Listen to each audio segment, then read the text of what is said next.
भैया half yearly exams भी हो गए, हाफ ईयरली एग्जाम्स में अच्छा स्कोर नहीं आया, क्या भैया मैं अक्टूबर से लेकर जनवरी तक 4 महीने में बोर्ड एग्जाम में 95 प्लस स्कोर हासिल कर सकता हूं? बेटा बिल्कुल हासिल कर सकता है, बस करनी है प्लानिंग से तैयारी। हर एक दिन को बहुत अच्छे से यूटिलाइज करना है। सिलेबस बहुत है, कई चैप्टर्स बहुत ज्यादा आसान है और कई चैप्टर आपको टाइम टेकिंग प्रोसेस लेंगे। तो अच्छे से आप अगर प्लानिंग करोगे तो बहुत अच्छे तरीके से आप 95 प्लस स्कोर हासिल कर लोगे। मैं आपको वो प्लानिंग में आपको देने वाला हूं। भैया प्लानिंग है, अक्टूबर से हम स्टार्ट करेंगे, हमारे पास 120 डेज का टारगेट है। अक्टूबर में सबसे पहले आपको क्या करना है? सबसे पहले आपको प्रायोरिटी लेना है relation function, inverse trigonometric function, continuity and differentiability, application of derivative. पहली बुक में आपको 6 चैप्टर हैं, पहले 4 चैप्टर आपको प्रायोरिटी पे लेने हैं जो मैंने आपके सामने लिख रखे हैं। बच्चे के दिमाग में हिट करेगा भैया मैट्रिक्स और डिटरमिनेंट कब करना है। मैंने कि भाई तू देखता है 1 to 1 उनको भी सेट कर देंगे। पहले ये 4 चैप्टर प्रायोरिटी वाइज देखने हैं। अगर मैं स्कोर बताऊं कि भैया बोर्ड एग्जाम में कितने मार्क्स का आता है, रिलेशन एंड फंक्शन की बात करूं तो 7 नंबर का आता है, इनवर्स ट्रिग्नोमेट्रिक फंक्शन की बात करूंगा तो 4 नंबर का आता है, दोनों को ऐड करेगा 11 नंबर बन गया। अगर मैं कंटिन्यूटी या डिफरेंशियबिलिटी की बात करूंगा तो बेटा ये 11 से 12 नंबर का पूछा जाता है। 11 नंबर की बात कर लेगा तो 3 चैप्टर को मिला के 22 नंबर बन गया। एप्लीकेशन और डेरिवेटिव की बात करूंगा तो 8 नंबर का बन गया। तो अप्रोक्स इन 4 चैप्टर से मिला के 30 नंबर का बन रहा है, 30 नंबर का बन रहा है। तो ये सोच, ये 30 नंबर है। और मैं बात करूं ना बहुत अच्छे तरीके से अक्टूबर वाले महीने में ये 4 चैप्टर हो जाएंगे। लेकिन करना क्या, बच्चे के दिमाग में अब ये भी तो आएगा, पॉइंट उठेगा कि भैया है ना मैं सोर्स क्या यूज करूं अपनी पढ़ाई के लिए। सोर्स यूज करेगा एनसीईआरटी सबसे बेहतरीन, क्योंकि देखो हाफ ईयरली में आपके एग्जाम कम आए तो पहले तो इस चीज का एनालिसिस करो कि आप कहां वीक, कहां गलती कर गए, है ना। क्योंकि जगह रहता है कि भैया एनसीईआरटी नहीं करे बाकी सब कुछ कर रहे हो। भैया पहला जो बेसिक पॉइंट है वो है एनसीईआरटी। एनसीईआरटी कंप्लीट करनी है। और क्या है, एनसीईआरटी एग्जाम्पलर को, क्योंकि सीबीएसई खुद रिकमेंड करता है एनसीईआरटी एग्जाम्पलर को। तो भाई साहब तो पहला एनसीईआरटी, उसके बाद एग्जाम्पलर, उसके बाद टारगेट होता है आपका डेली डीपीपी। आप डेली 30 क्वेश्चंस लगाओ। मैं आपसे बोलता हूं आप डेली 30 क्वेश्चंस लगाओ। हर वीडियो में बोलता हूं कि आप डेली फिक्स करोगे ना कि मेरे को इतना क्वेश्चन करना है, वो धीमे धीमे धीमे करते करते आपको पता लगेगा अरे यार ये क्वेश्चन तो बहुत हो गए। ठीक है, तो हमेशा आप छोटा टारगेट सेट करो, उसको अचीव, लेकिन उस टारगेट को आप डेली अचीव करो। उसे आप बढ़ा सकते हो बिल्कुल, 30 क्वेश्चन आप डेली करो, 35 कर लो, कोई दिक्कत वाली बात नहीं। तो आपको इस तरीके से करना है। सबसे इंपॉर्टेंट बात, क्रिएट फॉर्मूला नोटबुक। आपको नोटबुक जरूर बनानी है फॉर्मूला की भाई साहब, क्योंकि जैसे ही आप जाओगे डिफरेंशिएशन में तो वहां पर आपको भर भर के फॉर्मूला मिलेंगे। क्योंकि नेक्स्ट जो नवंबर वाला महीना जो है वहां पर आप जाओगे इंटीग्रेशन एम्पायर में भाई साहब, है ना, वहां पर एंट्री मारोगे तो वहां पे भी आपको फॉर्मूलाज मिलने वाले हैं। तो भैया जो फॉर्मूला बुक है उसे जरूर बना लेना। अब बच्चा बोलेगा कि भैया जो चैप्टर नंबर 4 है मैट्रिक्स और डिटरमिनेंट, वो कहां है? देखो वो चैप्टर की अगर मैं बात करूं, दोनों चैप्टर को मिला के अगर मैं बात करूं 10 नंबर का आता है, 10 से 11 नंबर का पूछा जाता है दोनों चैप्टर से। उन चैप्टर्स को आप वीक डेज में, मतलब जैसे बोलते हैं ना सैटरडे संडे में आप कर सकते हो। ठीक है, सैटरडे संडे में आप इन दोनों चैप्टर को, छोटे चैप्टर हैं, ज्यादा बड़ी चैप्टर नहीं है। मैट्रिक्स अगर मैं बात करूं तो अच्छे से कोई वन शॉट देख लोगे ना मेरा मैट्रिक्स का, उससे आप 2 से 3 घंटे के अंदर कर दोगे चैप्टर को, बस प्रैक्टिस लगा लेना। सेम डिटरमिनेंट है, डिटरमिनेंट में आप अगर आप वीक मतलब महीने में अगर आप 4 सैटरडे भी दे देते हो ना तो दोनों चैप्टर बहुत आसानी से खत्म हो जाएंगे। तो अब जब देखोगे पहला पार्ट आप 1 महीने में बहुत अच्छे से खत्म कर सकते हो। ठीक है, क्यों? क्योंकि पहले पार्ट में ज्यादा प्रैक्टिस की जरूरत नहीं होती। अगर मैं बात बताऊं सेकंड पार्ट में इंटीग्रेशन है, वहां पर आपको प्रैक्टिस की जरूरत पड़ेगी। ठीक है, इसलिए यहां पर केवल 3 चैप्टर उठाए गए हैं, प्लानिंग के तहत बनाया मेरे भाई। पूरा ये जो है ये पूरा 1 महीना आपको केवल 3 चैप्टर करना है। इंटीग्रेशन, इसी में आपको डेफिनेट इंटीग्रेशन है 7th चैप्टर। ठीक है, ये प्रैक्टिस मांगता है भाई साहब। यहां पर आपको भर भर के प्रैक्टिस करनी है। इसके बाद आपका है एप्लीकेशन ऑफ इंटीग्रल, यहां पर आपको साथ के साथ आपको एप्लीकेशन ऑफ इंटीग्रल करना। उसके बाद है डिफरेंशियल इक्वेशन, ये आपको चैप्टर करने हैं। यहां पर ये तीनों चैप्टर बहुत इंटरलिंक है। ठीक है, अब देखो ये जो इंडेफिनिट इंटीग्रेशन की मैं बात करूं तो जो आपका अक्टूबर वाले मंथ में डिफरेंशिएशन, मैं आपको बता रहा हूं डिफरेंशिएशन जरूर अच्छे से करके जाना भाई साहब।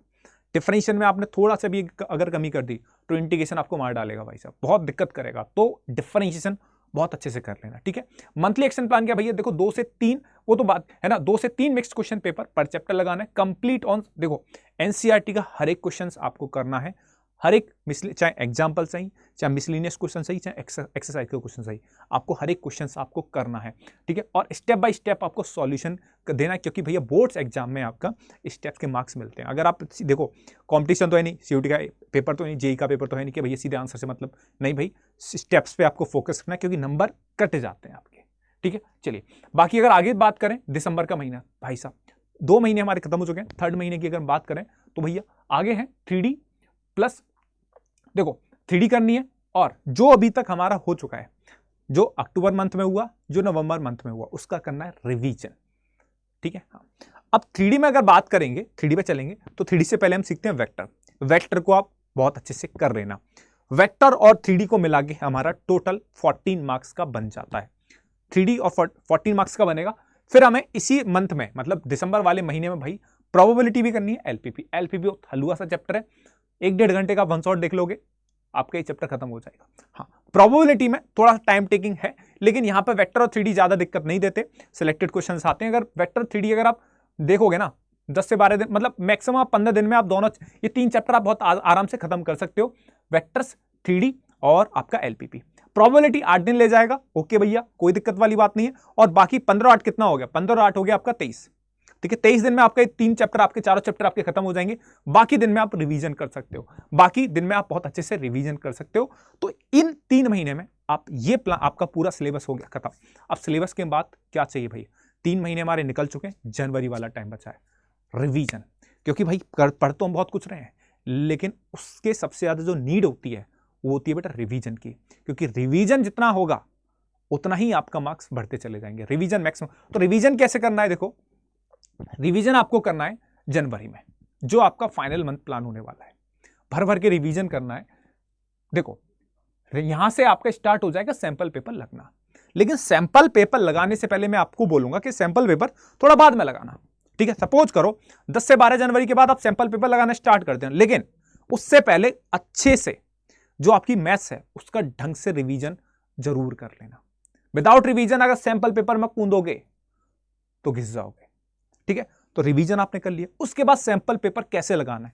सैंपल पेपर आपको लगाना है बिल्कुल एग्जाम मोड में, एग्जाम लाइक मोड में। कैसे भैया एग्जाम में, कैसे, जैसे बोर्ड का पेपर होता है ना 3 घंटे का, बिल्कुल ठीक है, उसी वे में आपको लगाना है। और कोशिश करनी है कि पूरा पेपर 3 घंटे के अंदर हो जाए। हो सकता है पहला जब सैंपल पेपर लगाओ तो 3 घंटे के अंदर ना हो, पहला ही सैंपल पेपर है, कोई दिक्कत नहीं है मेरे भाई। नेक्स्ट सैंपल पेपर लगाओ तो उसमें ध्यान रखना है कि क्या क्या आपने एरर करी इस सैंपल पेपर में जो 3 घंटे के अंदर नहीं हो पाया। ठीक है, इससे आपको पता लगेगा कि पहले ऑब्जेक्टिव सवाल करने हैं, या पहले मेरे को 2 नंबर के क्वेश्चन पे अटैक करना है, 3 नंबर के अटैक करना है, या फिर 5 नंबर वाले क्वेश्चन पे अटैक करना है केस स्टडीज पे। ये सारी चीजें आपको देखते हुए चलना है मेरे भाई। इन सब चीजों का ध्यान रखना है कि भैया जो जो सैंपल पेपर में एरर हो रहे हैं उनका साथ के साथ आपको एनालिसिस करना है स्टेप बाय स्टेप। जो एरर हो रहे हैं उन्हें लिखते हुए चलना है, क्यों भैया अगर ये एरर हो गया मेरे से सैंपल पेपर में तो अगला सैंपल पेपर में लगाऊंगा, नेक्स्ट सैंपल पेपर में मेरे से कोई एरर नहीं होगा। तो इस बात का आपको रखना है ध्यान। ठीक है, संडे की अगर मैं वीकली शेड्यूल की बात करूं तो संडे को आपको फुल टेस्ट है ना, देखो आपको करना है, फुल पेपर टेस्ट होगा, एनालिसिस करना है, करेक्शन करना है। ठीक है, और देखो अब आप सैंपल पेपर थोड़ी लगाते रहोगे, रिवीजन भी करना है कि क्या एरर हुए, आप उनसे सीखना है। तो ये सारी चीजें आपको करनी है। ठीक है, और भैया राइटिंग प्रैक्टिस पे बहुत ज्यादा ध्यान रखना है, बहुत ज्यादा ध्यान रखना है आपको राइटिंग प्रैक्टिस पे, क्योंकि स्टेप्स के नंबर कट जाते हैं। आंसर लिख दिया, पता लगा कि बीच का स्टेप तूने गायब कर दिया, नंबर काट लेगा तेरे को वहां पे। ठीक है, तो यहां पर अच्छे से 80 नंबर का आपका बोर्ड एग्जाम होगा, सबको बताए। 20 नंबर का आपका स्कूल वाले मार्क्स इंटरनल असेसमेंट होता है, वहां पे भी ढंग से रख लियो भाई। स्कूल में भी ऐसे नहीं कि हाँ भाई तेरे जब हाफ ईयरली में अच्छे मार्क्स आएंगे, हाफ ईयरली हो गए ठीक है भाई, प्रीवोर्ड होंगे, प्रीवोर्ड में ये सारी चीजें तेरे काम में आने वाली हैं, तो वहां पे ध्यान रखना है। ठीक है, तो ये सारी चीजें हैं मेरे भाई, बहुत अच्छे से करना है। तो ठीक है, स्टेप बाय स्टेप मैंने सारा प्रोसेस बता दिया तुम्हें, है ना। बोनस सक्सेस फॉर्मूला ये कि भैया फॉर्मूला रिटेंशन आप करिए, ये मैंने अपने हिसाब से बनाया भाई।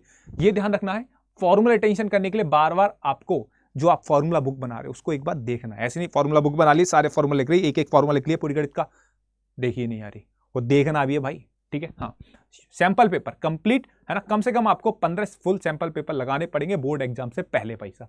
ठीक है, हाँ, और वो तो सब चीजें हैं भाई। Success is the sum of small effort repeated day in and day out. छोटे छोटे एफर्ट मिलाते चले जाओ, बड़ा स्टेप अपने आप बन जाएगा। तैयारी करो धूमधाम से, कहीं दिक्कत नहीं होगी, बस तैयारी एक कंसिस्टेंट वे में करते रहो। ठीक है, लगे रहो भाई, लगे रहो, डटे रहो, जहां पे हो करते रहो बस। 95 आने से कोई नहीं रोक पाएगा, दिन एक दिन जरूर बदलेगा, लेकिन वो बदलेगा तू। पढ़ाई कर अच्छे तरीके से, कहीं कोई दिक्कत हो तो एक बार चैट सेक्शन में बताइएगा। ठीक है, चैट सेक्शन में एक बार जरूर बताना क्या आपको नीड है, उन सब चीज़ों पे हम चर्चा करेंगे आगे जाके। ठीक है, लेकिन पढ़ाई करो और कहीं दिक्कत है वो एक बार चैट सेक्शन में बताओ। ठीक है बेटा, bye bye, take care, love you to all.